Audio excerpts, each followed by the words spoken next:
Have you noticed that video games today don't look like they used to? They look kind of blurry, don't they? If you have noticed too, let me know in the comments.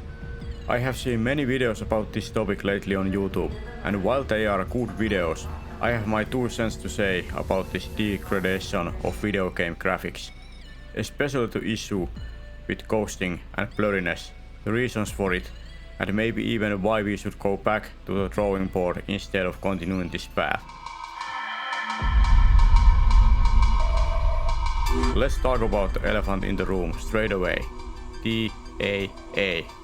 This stands for temporal anti-aliasing. What it means in practice, without going too technical because it's boring, it means that it uses information from the last frame to render the next frame instead of redrawing the whole image again from scratch. This causes 2 big artifacts that degrade the picture quality so totally that it drives me crazy.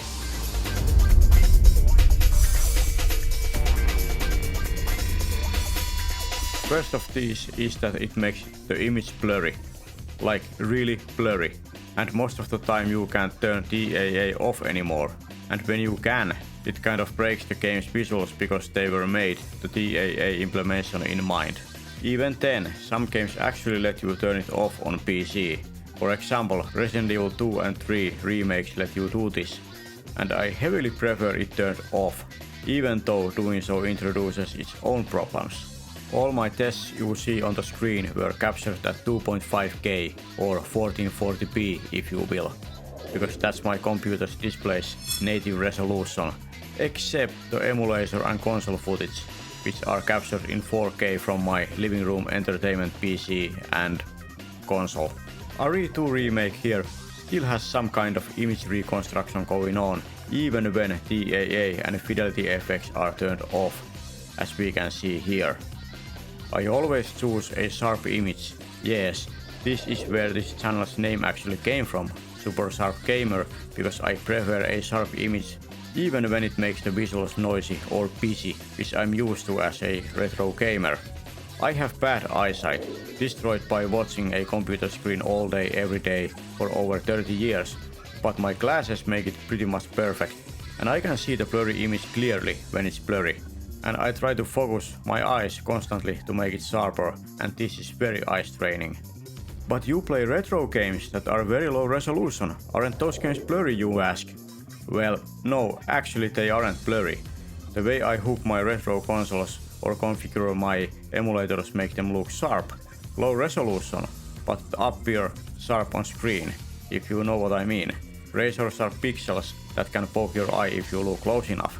For example, emulating PS2 games at 4K makes them very clean and sharp looking. They don't have this temporal component that makes modern games blurry. There is one big issue with PS2 games though, that they always had and still have, and we'll get to it soon.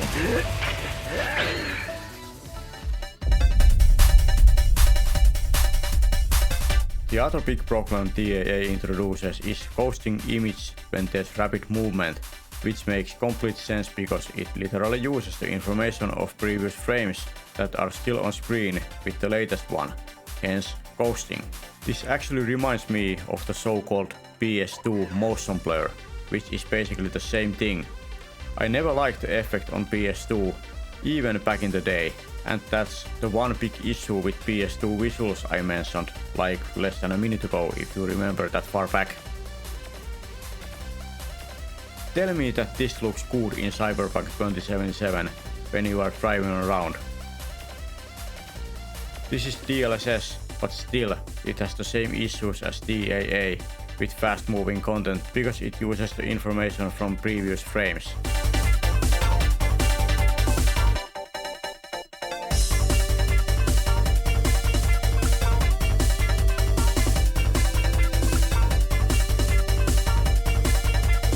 Technologies like DLSS are just another band-aid to the bigger problem we have in game rendering these days, where we basically have to render the games at a way lower resolution than our fixed high resolution displays are today, 4K being the mainstream TV resolution.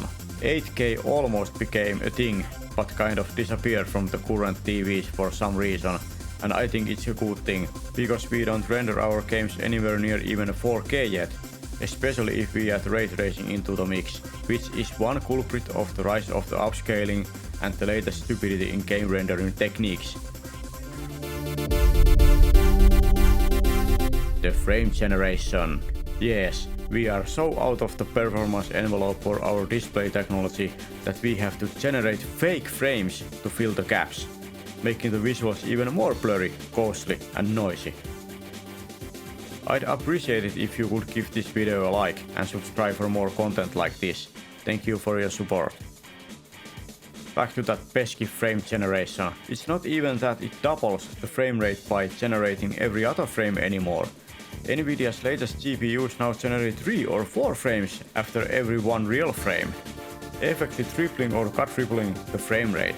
I don't have an RTX 5000 series GPU, so I don't even know how shitty that looks, but I can imagine. And it's not even all about image quality. I've flown Microsoft Flight Simulator with frame generation enabled. While it makes the image look smoother, such as from 30 to 60 FPS, for example, the game still feels like it's running at 30 FPS, because technically it is.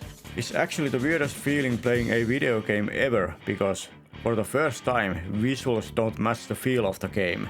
Every seasoned gamer knows what I mean. You feel the input lag even harder, because your brain processes the smoother image that doesn't translate to controls as you have learned to expect playing video games for over 3 decades. Of course, rendering games at lower than display's native resolution is nothing new. The industry has always done this to achieve more advanced visual features that many times had no business being running on hardware they were running on. But at least before all these techniques used in modern games, the resolution were fixed and the image quality were even a little bit more in line with the display resolutions.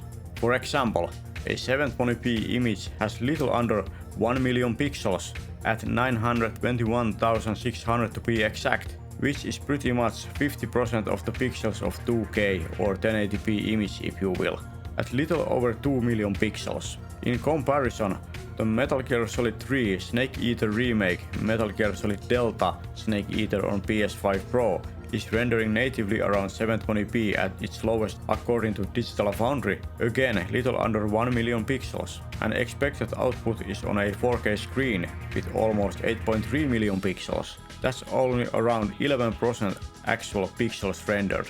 Of course, there's some upscaling happening too to improve it a bit, but bear with me.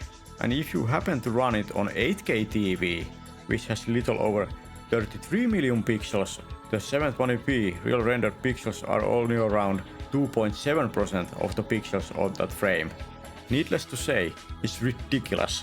To put it even more in perspective, you'd have to run the game approximately 177p 315 by 177, which is 55,755 pixels on a 1080p 16:9 frame. Did your PS3 or Xbox 360 run games at 177p? No. Okay, that's a little bit unfair, I guess. Let's say, what would be a pixel count for a 1080p frame if the real rendered pixel count was that 11%, not 2.7% of the 1080p? That would be 360p, or 368 by 360, which is 229,680 pixels. While there were very low resolution games on PS3 and Xbox 360, 640p and 480p respectively, they weren't this low, let alone as low as playing a native 720p game on an 8K TV. Take those PS3 and Xbox 360 low resolution numbers with a grain of salt. It was an AI summary and I didn't fact check it, but it sounds about right to me based on my experience.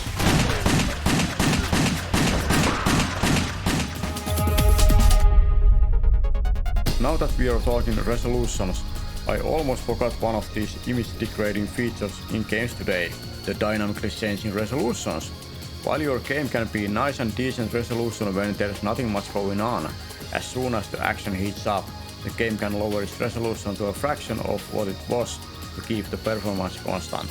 This can be a good thing depending on your preference and type of game you are playing, where performance would be more important than image quality. The nice thing about PC gaming was always the ability to force the display's native resolution to achieve good image quality and lower other features to get the desired performance level. With the latest developments in gaming technologies, we have lost this nicety, and it's one of the reasons I started to lean back to console gaming again. There are so few games coming out I'm interested in these days anyway, so it doesn't justify an expensive gaming PC in my mind anymore. The vast majority of my gaming on PC these days is on emulators. You win.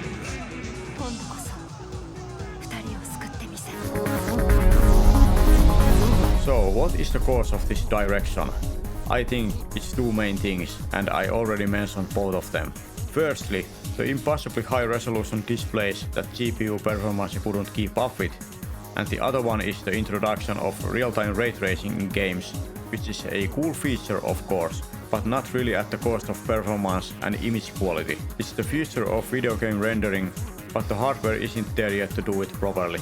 Ray tracing made the impossible even more impossible for the GPUs. Hence, upscaling technologies, DLSS and frame generation. DAA on the other hand was developed to solve the image stability problems, which is known as shimmering, anti-aliasing technology if you will. And while it's effectively stabilizing the shimmering image, as we can see on my Resident Evil 2 and 3 remake tests, it completely destroys the sharpness of the image in the process. Look at Chill here. I heavily prefer the sharper image, even though it has that admittedly ugly shimmering, but I'll take that over a blurry image all day every day.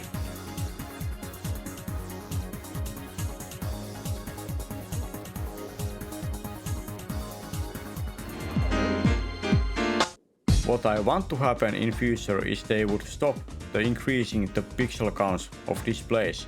4K and 8K is more than enough to have an immersive experience, and game developers would prioritize the image quality instead of features like ray tracing just to have it, and aim for actually running games at real 4K without any upscaling and frame generation going to next generation of consoles. What are chances of that? Pretty much zero, sadly. What do you think about the current state of video games image quality? Let me and others know in the comments. I have said what I wanted to say about this topic. I have some other videos on this channel you might be interested in, for example, why old games were better. If you want to hear more of that, click on the one on your screen now. Bye.